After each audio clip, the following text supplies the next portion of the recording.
आता आपण पोटाचा व्यायाम करतोय, फक्त 3च सेट करणार आहोत. त्याचे तुम्ही रिपिटेशन तुमच्या कुवतीप्रमाणे करायचे आहेत. 5-5चे 3 करा, 10-10चे 3 करा किंवा 15-15चे 3 करा. तुमच्या ह्यानं कुवतीप्रमाणे करायचं. ज्यांना पोटात गोळा येतो त्यांनी नाही केलं तर चालतंय. ठीक आहे, पण झोपायचं. मॅडम काउंट करतील. हां, 1 2 3 4 5 6 7 8 9 9 10. 10. हा एक सेट झाला. ठीक आहे, आता दुसरा सेट बघा. 1 1 2 3 4 आता ज्यांना उठायला जमत नाही त्यांनी काय करायचं बघा. उठायला जमत आहे त्यांनी पाय उचलायचे. 6 7 8 9 9 10. 10. ओके, बसायचं.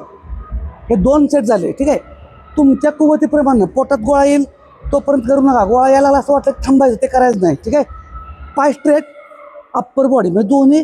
आपण बघा कसं करतो बेंड. हां, 1 2 3 4 5 6 7 8 9 10. तर हे 3 सेट तुम्ही रिपीट 2 वेळा करू शकता, 3 वेळा करू शकताय. आपल्या कुवतीप्रमाणे पोटात गोळा येईल किंवा जास्त ताण पडले एवढा व्यायाम करायचा नाही. नुसत्या पोटाचा व्यायाम करून पोट कधीही कमी होत नाही.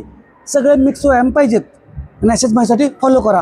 कारणं सांगायची नाहीत, व्यायामाला सुरुवात करा.